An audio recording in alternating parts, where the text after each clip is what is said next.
L'invité de l'économie. Il est 8h moins le quart sur Radio Classique. Mon invité ce matin, donc le délégué général de l'UIMM, la Fédération patronale de la métallurgie. Bonjour Jean-François Pilliard. Bonjour. Vous serez par ailleurs au titre de vice-président du MEDEF avec Pierre Gattaz tout à l'heure à Matignon pour les discussions avec le gouvernement sur le pacte de responsabilité. Dans quel état d'esprit vous abordez ces discussions ? Écoutez, nous abordons ces discussions avec un état d'esprit constructif.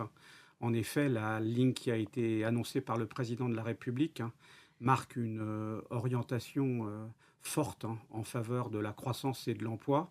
Et donc, nous entendons nous inscrire dans cette démarche. On le fera bien sûr avec passion, mais également avec un niveau d'exigence important et surtout beaucoup de rigueur. Alors, les exigences, l'exécutif souhaite des contreparties aux baisses de charges précises, chiffrées. Est-ce que vous êtes prêt à vous engager et à quoi ?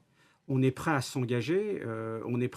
Dès lors qu'au-delà de l'orientation qui a été posée par le président de la République, on constatera en temps et en heure que les faits sont au rendez-vous finalement des paroles. C'est-à-dire, il faudra qu'on puisse apprécier si le niveau de baisse de charge d'une part et le niveau de baisse de la fiscalité d'autre part sont en correspondance avec nos attentes. Si ces conditions sont remplies, et nous allons tout faire pour, on est prêt à s'engager dans 3 domaines d'ailleurs qui ont été énoncés par le président de la République. Le domaine de l'emploi, le domaine du dialogue social et le domaine de l'investissement. Dans le domaine de l'emploi, vous le savez, le MEDEF a affiché une ambition. 1 million d'emplois d'ici 5 ans.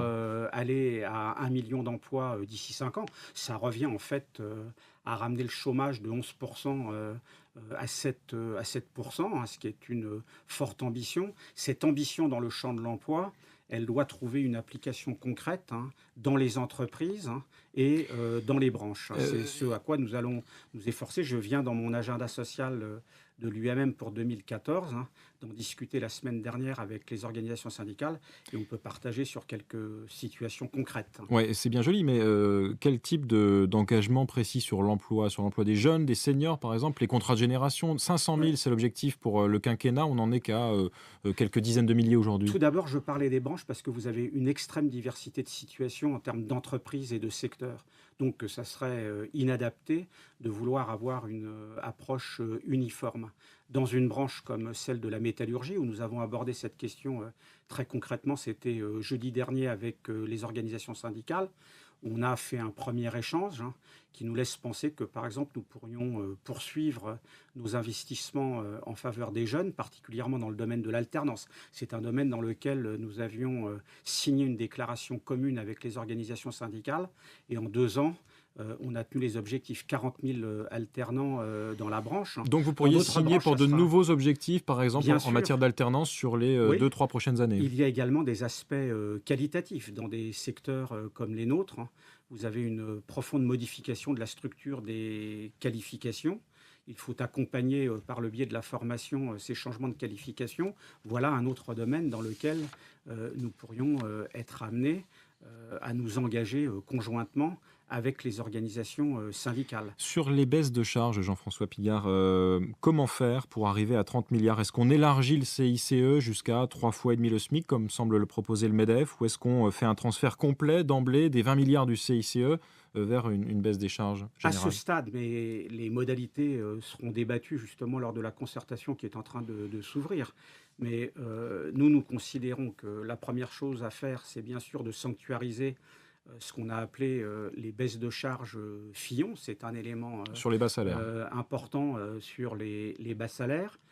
Nous considérons que la deuxième action consiste à débattre du volume de charges à déplacer finalement des cotisations patronales familles. Ça, c'est le deuxième point. Et puis, le troisième point, il viendra après, c'est de débattre de que fait-on du CICE. Le garde-t-on comme ça, le fait-on évoluer. J'ajoute que le MEDEF a proposé qu'au-delà de ces transferts de charges qui concernent directement la partie patronale en ce qui concerne la cotisation famille, il serait opportun d'examiner également la possibilité de faire du transfert de charges pesant sur les salariés, de façon à redonner du net, hein, à l'occasion de ce pacte. Voilà également un exemple de contrepartie Mais est-ce que qui ce pourrait serait être intéressant. pas contre-productif de modifier le CICE alors qu'il vient à peine d'entrer en application? C'est ce que je viens de vous dire. Procédons par étapes. Mmh. On commence par discuter du transfert des cotisations patronales famille. On laisse le CICE vivre en année pleine, puisque Ça pour sera l'instant, première année c'était une pleine. avance, Mmh. un crédit impôt, une avance en 2013, hein. Examinons comment cela se passe, hein, et après, on débattra de son éventuelle transformation et des modalités de cette transformation. Le patronat réclame par ailleurs la suppression d'une taxe, un acronyme un peu compliqué, la CVAE, ça représente 15 milliards d'euros, c'est la contribution sur la valeur ajoutée des entreprises que toutes les entreprises payent aujourd'hui. Pourquoi réclamer cette suppression de taxe? Parce que les travaux qui ont été menés par la commission fiscale, c'est Geoffroy Roux de Bézieux qui anime cette commission fiscale, le vice-président également du MEDEF en charge des affaires économiques. L'ensemble des secteurs qui ont travaillé sur ce sujet ont considéré que dans l'arsenal finalement des impôts qui concernent les entreprises françaises aujourd'hui, c'était probablement la mesure qui pouvait le plus facilement faire l'unanimité entre les différents secteurs, hein, et avoir des effets rapides. Donc c'est le résultat d'une large concertation entre nos fédérations professionnelles. Bon, un mot des chiffres du chômage, hein, pour le mois de décembre, ils seront publiés ce soir. Par ailleurs, viennent de s'ouvrir d'importantes négociations entre les partenaires sociaux sur l'assurance chômage. Près de 18 milliards de dettes cumulées, hein, de déficits cumulés en fait sur plusieurs années pour l'UNEDIC. Qu'est-ce que vous préconisez, vous, pour résorber ce déficit? Mais écoutez, je mène la négociation là, pour le côté patronal. Nous avons posé le décor avec un partage de diagnostic grâce aux chiffres des services de l'UNEDIC, hein.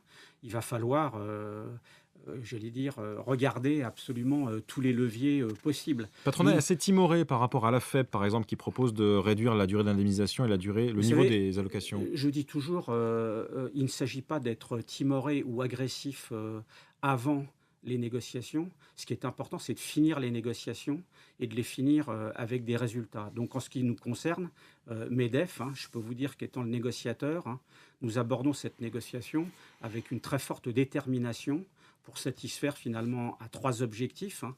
D'une part, comment peut-on inciter les chômeurs à être dans de meilleures conditions pour revenir à l'emploi?